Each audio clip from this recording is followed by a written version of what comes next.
Well, in this class, welcome to the class, and in this, we are going to do the budget receipts. Now, budget receipts are of two kinds. One is the revenue receipt, and the other is capital receipt. Now, for this, you have to remember the characteristics of revenue receipts. Revenue receipts, they don't create any liability for the government, and it also they don't reduce any assets of the government.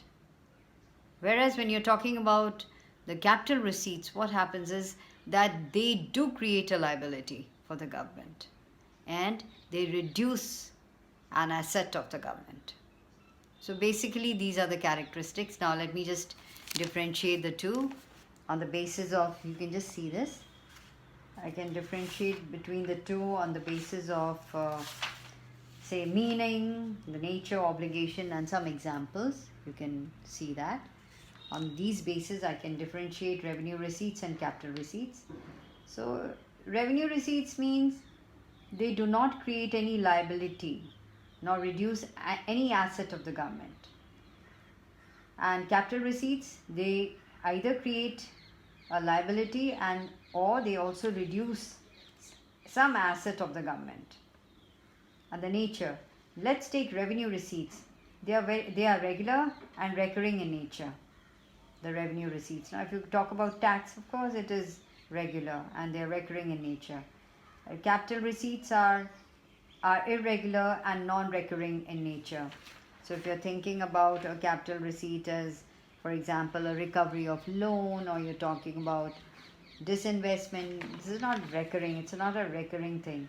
An obligation. There is no future obligation to return the amount. So you're not, and you don't have to, if you don't have to return it or something. But yes, when you're taking a capital receipts, when you're talking about capital receipts, there can be future obligation to return the amount along with interest in certain capital receipts. Like when we talk about borrowing, you have to return it. So capital receipts, there is an obligation to return. Now, for example, if you take in revenue receipts, you can take tax receipts and non-tax receipts like interest, fees and fines, etc. And here in capital receipts, you can talk about borrowings and disinvestment. So basically, it is the basis of classification of government receipts into revenue receipts and capital receipts is whether the government is under obligation to return the amount or not. So while you're making a distinction, this you should make a note of. You should see that. Okay, and talking about this, talking about the difference, let me just do revenue receipts for you to see, because then it becomes easier to understand. Look at this. Now, what are revenue receipts? Now, revenue receipts, to study the revenue receipts, we classify them into tax revenue and non-tax revenue. So, they are classified under tax revenue and non-tax revenue. Okay. So, what is a tax? See, tax is something which is compulsorily imposed by the government. It's a payment made by a person or a firm to a government without reference to any benefit the payer may derive from the government. So, types of taxes. There are direct taxes and there are indirect taxes. So, direct taxes are those taxes which are paid by the same person on whom they have been imposed. So, the tax burden we see cannot be shifted. For example, income tax. So, if it is levied on me, I cannot shift it to anybody else. It's on my income. It's on my income that I've earned in this financial year, beginning 1st of April last year to 31st of March the coming year.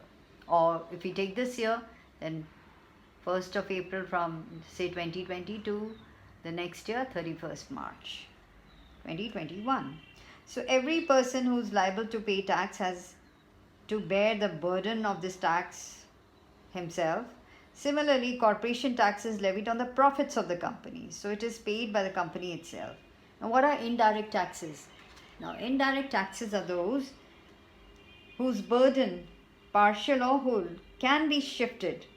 For example, if you take excise duties and sales tax, if they are imposed on the producers and sellers of goods and services, they might they will pay, they have to pay the tax to the government, but they might transfer the burden of this tax on the consumers by way of rise in prices. Okay, so of course now all indirect taxes, say custom duties, have been merged into a single tax called the goods and services tax, GST. So talking about direct and indirect taxes, we